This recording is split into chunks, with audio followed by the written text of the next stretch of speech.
Welcome to comrade Telugu news channel కి స్వాగతం. ముందుగా హెడ్లైన్స్. కోలకత్తా ఘటన భయానకం, రాష్ట్రపతి తొలి స్పందన.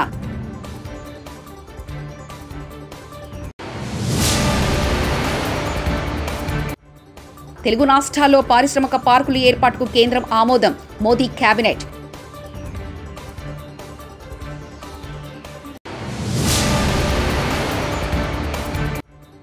హైదరాబాద్కు బయలుదేరిన ఎమ్మెల్సీ కవిత.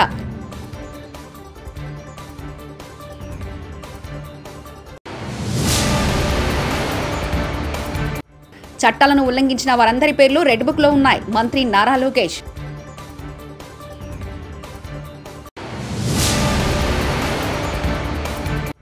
లక్కవరం అందాలను తిలకించిన తెలంగాణ గవర్నర్.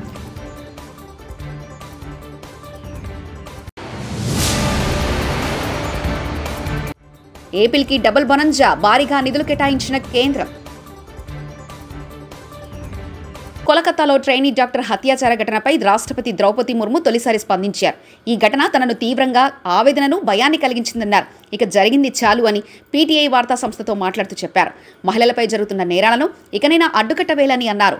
అక్కా చెల్లెలు, కుమార్తెలు ఇలాంటి అఘాయిత్యాలకు గురికావడాన్ని ఏ నాగరిక సమాజం అనుమతించదని ఆమె చెప్పారు. ప్రధాని నరేంద్ర మోదీ సారథ్యంలోని కేంద్ర కేబినెట్ బుధవారం న్యూఢిల్లీలో సమావేశమైంది. ఈ సందర్భంగా పలు కీలక నిర్ణయాలు తీసుకుంది. 25,000 కోట్లతో ఆంధ్ర, తెలంగాణ, బీహార్, పంజాబ్, యూపీ, కేరళ తదితర రాష్ట్రాల్లో 12 పారిశ్రామిక పార్కుల ఏర్పాటుకు ఆమోదం తెలిపింది. అందుకోసం 25,000 కోట్ల ప్యాకేజీ కేటాయించేందుకు ఆమోదముద్ర వేసింది. తద్వారా ఆయా రాష్ట్రాల్లో పారిశ్రామిక వృద్ధి, ఆర్థిక అభివృద్ధి గణనీయంగా పెరుగుతుందని కేంద్రం ఆశాభావాన్ని వ్యక్తం చేసింది. దేశంలో ప్రకంపనలు సృష్టించిన ఢిల్లీ మద్యం కుంభకోణం కేసులో ఆరోపణలు ఎదుర్కొంటూ అరెస్టైన ఎమ్మెల్సీ కవిత 5 నెలల తర్వాత బెయిల్పై విడుదలయ్యారు. ఢిల్లీ లిక్కర్ కుంభకోణంలో కవిత పేరు బయటకు రావడం మొదలు ఆమె బెయిల్పై తిహార్ జైలు నుంచి విడుదల వరకు ప్రతి విషయంలో రాజకీయం కనిపించింది. కవిత మాజీ సీఎం కేసీఆర్ కుమార్తె కావడమే దీనికి ప్రధాన కారణం. కవిత అరెస్టు మొదలు బెయిల్పై విడుదల వరకు కాంగ్రెస్, బీజేపీ మధ్య మాటల యుద్ధం కొనసాగుతూ వచ్చింది. తెలంగాణ అసెంబ్లీ ఎన్నికల మొదలు లోక్సభ ఎన్నికల వరకు కవిత అంశం చర్చకు వస్తూనే ఉంది. ఢిల్లీ లిక్కర్ స్కామ్ దర్యాప్తును కేంద్ర దర్యాప్తు సంస్థ సీబీఐ చేపట్టడంతో కాంగ్రెస్ బీజేపీని టార్గెట్ చేసింది. బీఆర్ఎస్తో లోపకాయరి పొత్తు కారణంగానే కవితను అరెస్ట్ చేయడం లేదని, లిక్కర్ స్కామ్లో కవితను కేంద్ర ప్రభుత్వం కాపాడుతుందని హస్తం పార్టీ ప్రచారం చేసింది. ఢిల్లీ మద్యం కేసులో బెయిల్ పొందిన బారాసా ఎమ్మెల్సీ కవిత హైదరాబాద్కు బయలుదేరారు. కుటుంబ సభ్యులు, బారాసా నేతలతో కలిసి ఆమె ప్రత్యేక విమానంలో హైదరాబాద్ రానున్నారు. సాయంత్రం 4:30 ఆమె శంషాబాద్ విమానాశ్రయానికి చేరుకునున్నారు.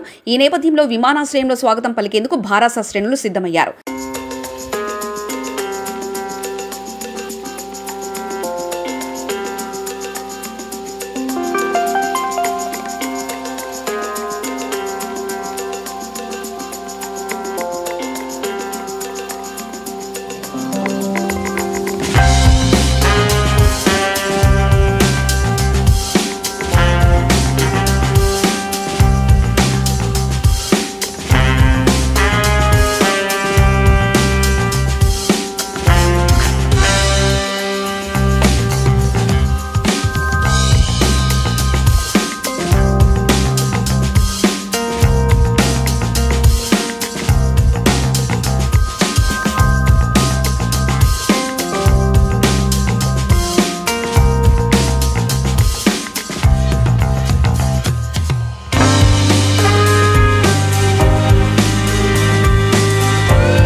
చట్టాలను ఉల్లంఘించి ప్రజలను ఇబ్బందులకు గురిచేసిన వారందరి పేర్లు రెడ్ బుక్ లో ఉన్నాయని మంత్రి నారా లోకేష్ తెలిపారు. మంగళగిరిలో ఓ దాత నిర్మించిన నరసింహస్వామి ఆలయ ముఖద్వారాన్ని ఆయన ప్రారంభించారు. భక్తులకు స్వయంగా ప్రసాదం పంపిణీ చేశారు. అనంతరం మంత్రి మాట్లాడుతూ చట్టానికి వ్యతిరేకంగా పనిచేసిన వారిపై తప్పనిసరిగా చర్యలుంటాయని హెచ్చరించారు.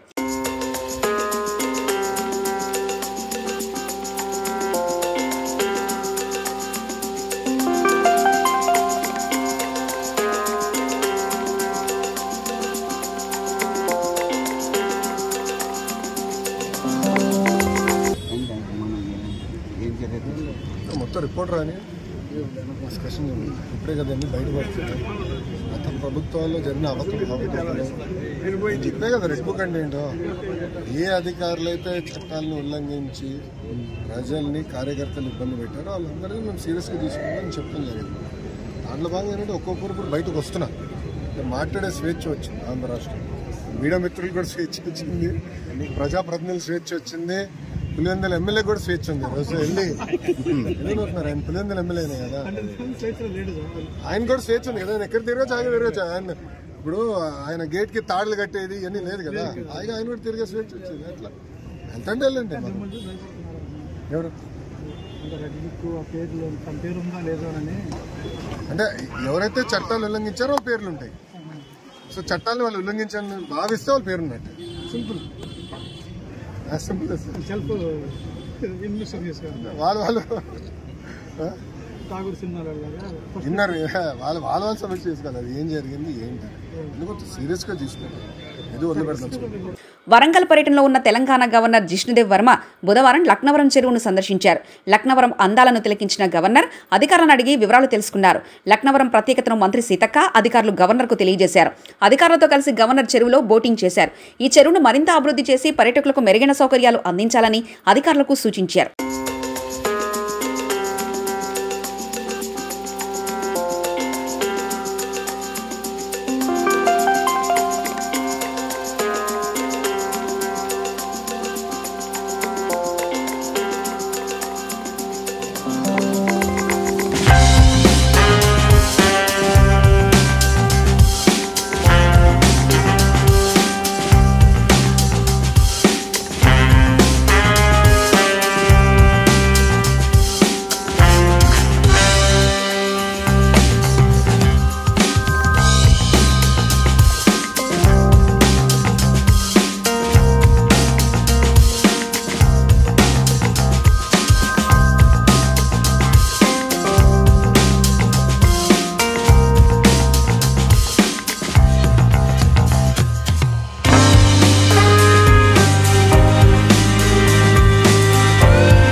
ఆంధ్రప్రదేశ్ రాష్ట్రానికి డబుల్ బోనంజా రాష్ట్రానికి భారీగా నిధులు కేటాయించింది కేంద్ర ప్రభుత్వం.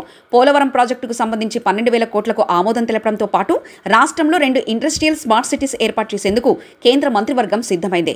బుధవారం కేంద్ర మంత్రివర్గం సమావేశమైంది. ఈ సమావేశంలో తీసుకున్న నిర్ణయాలను కేంద్ర మంత్రి రామ్మోహన్ నాయుడు మీడియాకు వెల్లడించారు. తాడిపత్రి రూరల్ పోలీస్ స్టేషన్ వద్ద ఉద్రిక్తత చోటు చేసుకుంది. తాడిపత్రి ఎమ్మెల్యే జేసీ అస్మిత్ రెడ్డి, రూరల్ సీఐ లక్ష్మీకాంత్ రెడ్డిల మధ్య వాగ్వాదం. ఇసుక అక్రమ రవాణా చేస్తున్న ట్రాక్టర్లు, టిప్పర్లపై కేసులు పెట్టమని సీఐ లక్ష్మీకాంత్ రెడ్డితో ఫోన్లో మాట్లాడిన MLA JC Asmith Reddy.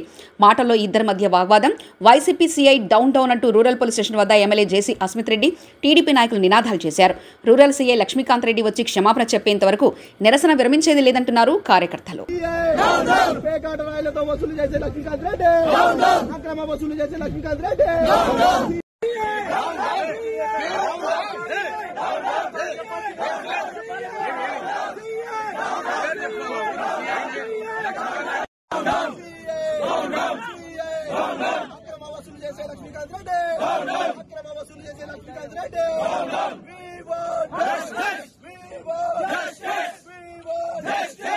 I need that man here. That's it. I don't care. I'm okay with everybody, but I don't want. I don't care. Anna, anta idu nodete enduka maatalu ఎవరు వచ్చినా వాళ్ళకి ఏదో ఒకటి అంటానే ఉన్నాడు. ఊరుకున్నా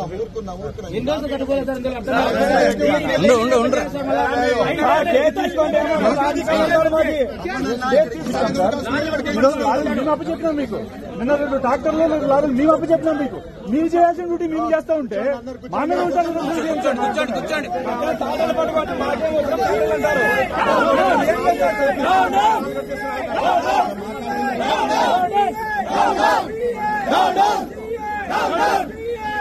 రావాల్సిందే సార్, రావాల్సిందేగా. మా ఎమ్మెల్యే సార్ చెప్పాల్సిందే. చెప్పాలి ఇప్పుడు కూడా మాట్లాడారు. రావాల్సిందే మా ఎమ్మెల్యే గారు సార్ చెప్పాల్సిందే.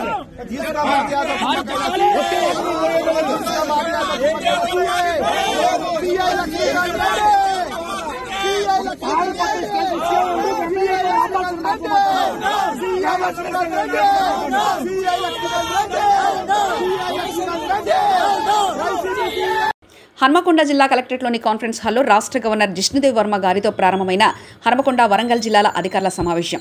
వరంగల్ జిల్లాకు సంబంధించి విద్య, వైద్య, ఆరోగ్య, ఎంజీఎం ఆసుపత్రి, ఐసీడీఎస్ వ్యవసాయం, ఎనుమాముల మార్కెట్ తదితర శాఖల గురించి వివరాలతో పాటు జిల్లాలో అమలవుతున్న అభివృద్ధి, సంక్షేమ కార్యక్రమాల వివరాలను పవర్ పాయింట్ ప్రెజెంటేషన్ ద్వారా వెల్లడించారు జిల్లా collector doctor Satya Sharada Devi.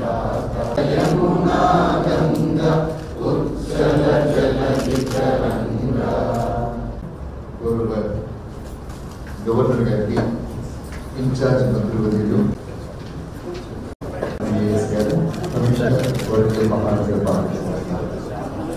all the public representatives present here, MLAs, MLCs, elected and in schools we are implementing for attendance facial recognition system. Midday meal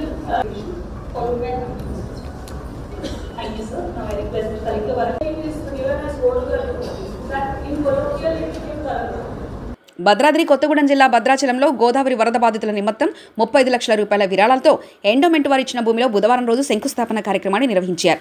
ఈ కార్యక్రమంలో ముఖ్య అతిథిగా పాల్గొన్న ఎమ్మెల్యే తెర్లం వెంకటరావు పాల్గొని ఎమ్మెల్యే మరియు ఎంపీ నిధులు ఈ భవన నిర్మాణానికి అందించినట్లు పేర్కొన్నారు. ఐటీసీ కర్మాగారం ఇతర దాతల సహకారం అందించారని ఎమ్మెల్యే పిలుపునిచ్చారు.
రూట్ ఎప్పుడు వచ్చినా కూడా అమ్మ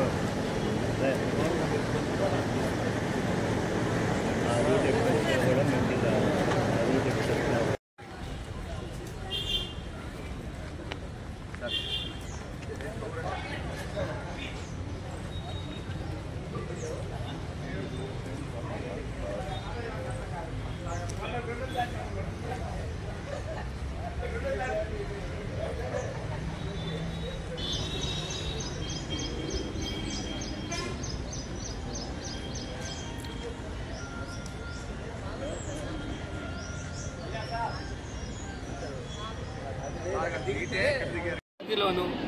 సూపర్ మన ఏదైతే పరిసరాల పరిశుభ్రతని కాపాడే దాంట్లో నేనున్నాను. వాళ్ళ సహాయ సహకారాలు కావాలి. ఏదైతే మంచి జరుగుతుంది. కోలకత్తా ఘటన భయానకం, రాష్ట్రపతి తొలి స్పందన.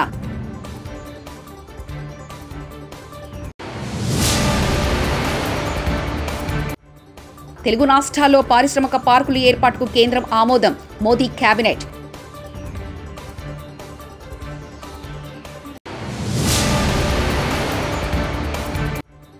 హైదరాబాద్కు బయలుదేరిన ఎమ్మెల్సీ కవిత.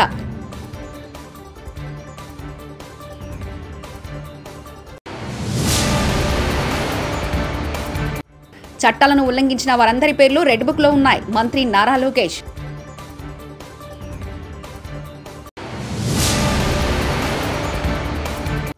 లక్కవరం అందాలను తిలకించిన తెలంగాణ గవర్నర్.